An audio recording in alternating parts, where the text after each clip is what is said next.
नमस्कार किसान भाइयों, आज हम बात करेंगे उस योजना की जो इस बार सोयाबीन उत्पादक किसानों के लिए वरदान साबित होने वाली है।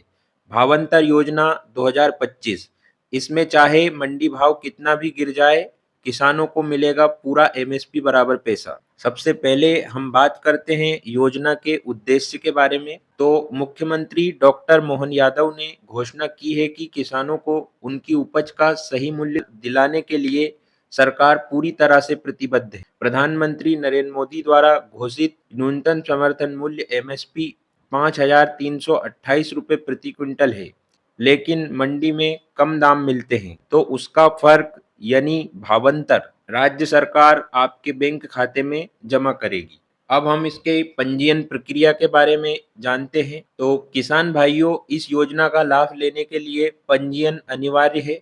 पंजीयन की जो महत्वपूर्ण तिथि है 10 अक्टूबर से 25 अक्टूबर 2025 तक आप पंजीयन करवा सकते हैं। पंजीयन केवल ई उपार्जन पोर्टल पर ही होगा। पंजीयन के बाद आपका रकबा, खेत का क्षेत्र राजस्व विभाग द्वारा सत्यापित किया जाएगा और फिर आपको योजना की अवधि में जो भी भावांतर राशि बनेगी वो सीधे आपके बैंक खाते में ट्रांसफर होगी।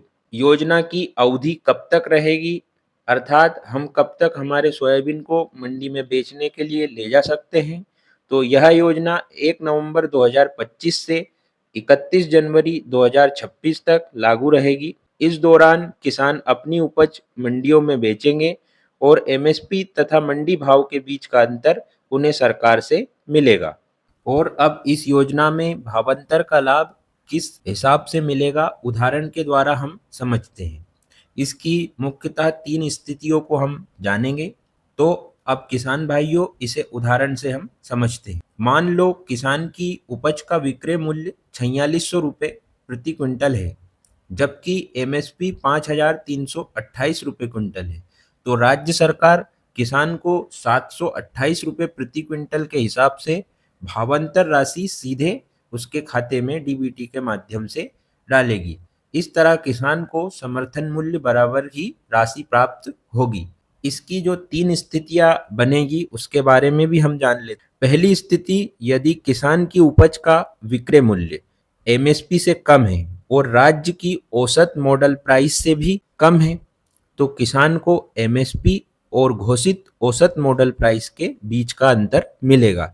अर्थात इसमें एक औसत जो मॉडल प्राइस रहेगा उसका भी ध्यान रखा जाएगा। दूसरी स्थिति, यदि विक्रय मूल्य एमएसपी से कम है परंतु राज्य के औसत मॉडल प्राइस के बराबर है, तो किसानों को एमएसपी और विक्रय मूल्य के बीच का अंतर मिलेगा। तीसरी स्थिति, यदि किसान का विक्रय मूल्य राज्य के औसत मॉडल प्राइस से भी कम हो जाता है, तो सरकार किसान को एमएसपी और घोषित औसत मॉडल प्राइस का अंतर देगी। यानी हर हाल में किसान को उसका पूरा हक मिलेगा और किसी भी तरह का घाटा नहीं होगा। इस योजना की क्या विशेषताएं हैं? तो किसानों को एमएसपी बराबर राशि मिलेगी, पैसा सीधे डीबीटी के माध्यम से खाते में आएगा, किसी भी स्थिति में किसान घाटे में नहीं रहेगा, पारदर्शिता बनी रहेगी। तो किसान भाइयों, यह है भावांतर योजना 2025 की पूरी जानकारी। पंजीयन करना मत भूले। 10 अक्टूबर से 25 अक्टूबर तक इसके पंजीयन होंगे।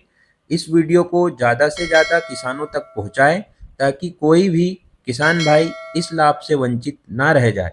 अगर वीडियो अच्छी लगी हो तो चैनल को सब्सक्राइब करें और अपने किसान भाइयों के बीच शेयर करें। जय जवान, जय किसान, जय मध्य प्रदेश।